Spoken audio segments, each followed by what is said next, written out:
years of wanting and hoping to be pregnant, we found out on our 10th wedding anniversary that we were expecting. And we went for our first ultrasound, and the doctor said some words that were pretty frightening to me. They made Ron really happy, but I was pretty frightened. They said, "You have twins."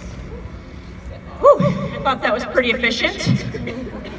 You know, well, okay, we're gonna get this over with, one and done, one pregnancy and done. And everything went very well, I felt well. And I was into my second trimester, I was 17 weeks pregnant, and my water broke.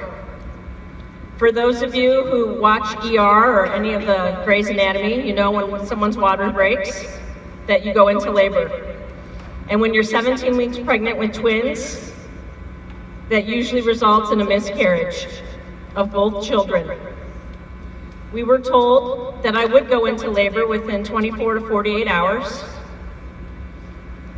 I, in fact, made it 57 days. When I was 24 weeks and 6 days pregnant, I went into labor, and I gave birth to twin girls, Sarah Ann and Megan Marie. Megan was 1 minute older. She was the one whose water had broken, and we had been told by several doctors, neonatologists at the NICU, they told us that Megan's lungs would not be properly developed. They told us that we would be lucky if she survived. We were able to have her on this earth for 6 hours. She did not respond to treatments as was anticipated. We were able to baptize her and love on her, and then she went home to God. Sarah was 1 pound and 7 ounces, and she was very ill as well. We were told we had a 50% chance of losing her, which we weren't about to have happen. The NICU nurses and the neonatologists and the nurse practitioners were not about to have it either. She was in the hospital for 146 days. She was intubated on and off for 7 weeks, exclusively for 4 weeks. We watched the machine breathe for our daughter. She had to have heart surgery at 4 weeks old. She was not even 2 pounds.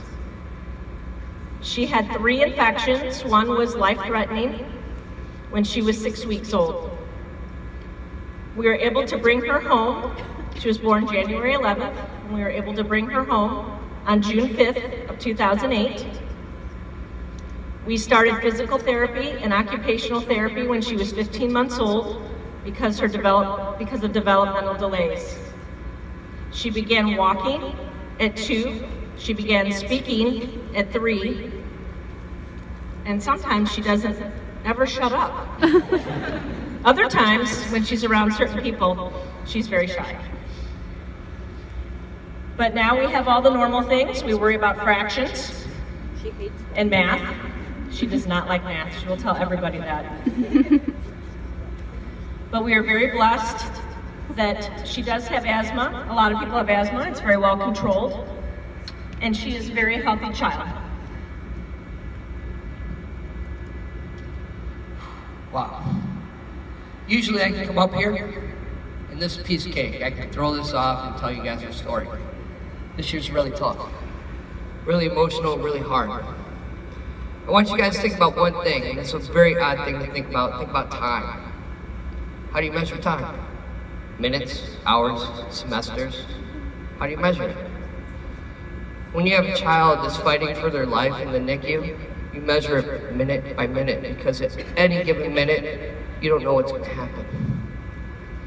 After 6 hours standing by my daughter's side, she was at a point where a doctor said, you need to make a decision. Without my wife there, without anybody there, I had to make a decision. Do I let my daughter live? Do I let my daughter die?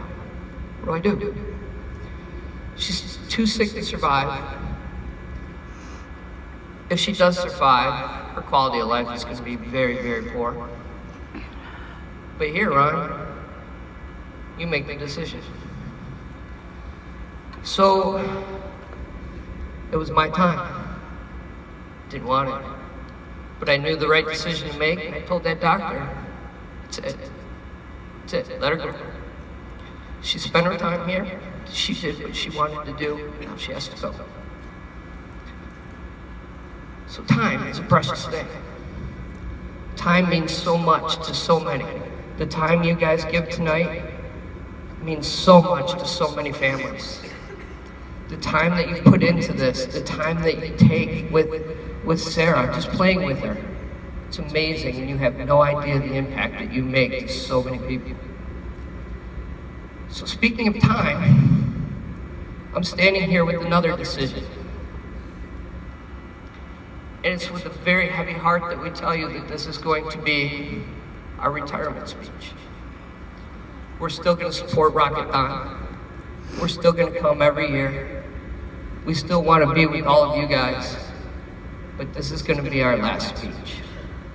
Sarah doesn't want to come up here. She's pretty shy, pretty afraid. It's actually pretty emotionally tough on her to come up here and do the story.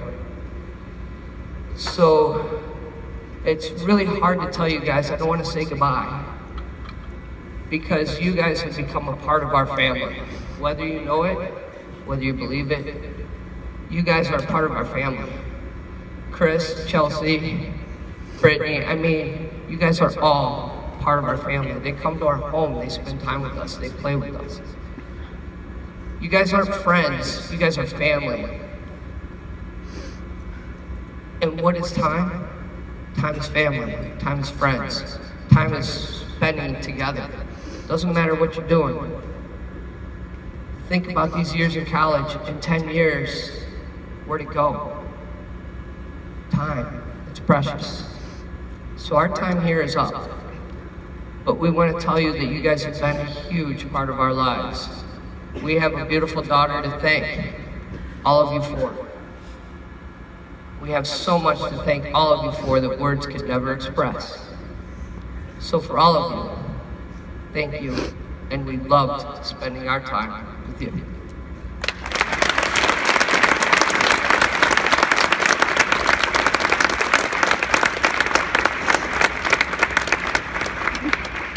The last couple years, we thought maybe it was time to pass the proverbial torch. And, you know, Sarah's a tween, so it's embarrassing, you know. Oh, my mommy and daddy are going to tell the story again. You know, and it's confusing for her, and it's emotional for us. But it's been worth every minute. So many people come to us every year and say, your story really inspires us. But I can tell you that all of you really inspire us, because in 5.5 years at this university, I never left the library. I didn't really involve myself in student life per se. And the time that goes into this event,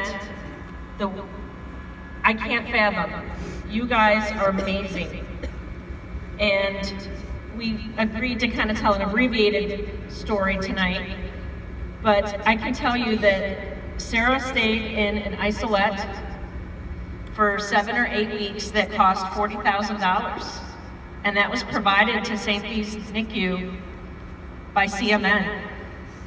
And Sarah had to do hippotherapy, which is horseback riding. She had very tight hips, which made it difficult for her to walk downstairs because she couldn't control how quickly she went down. And that program is funded by CMN. So everything you do, you may think, oh, I don't do much, or I didn't raise much, or it all counts. And there are so many families that might not be able to come if their children are fragile. But we all appreciate everything that you've done. You never cease to amaze us. This is the best party of the year. We will be here every year. No doubt about it. And, you know, we will still do mini marathons. We love to do the recruitment type talks. We've talked to several sororities and fraternities in past years. We could even go non-Greek and talk to, whatever group to make this room bigger. We're never going to stop doing CMN because it's something we believe wholeheartedly in. And I always like to finish by saying, a lot of people are uncomfortable talking about angel babies. It's a sad fact that there are people in our family, my family, that are not comfortable that we talk about angel babies. And we are proud parents, and proud parents want to talk about their children. And you guys have always provided the forum for us to talk about both of our children, both of our daughters. And for that, we humbly thank you.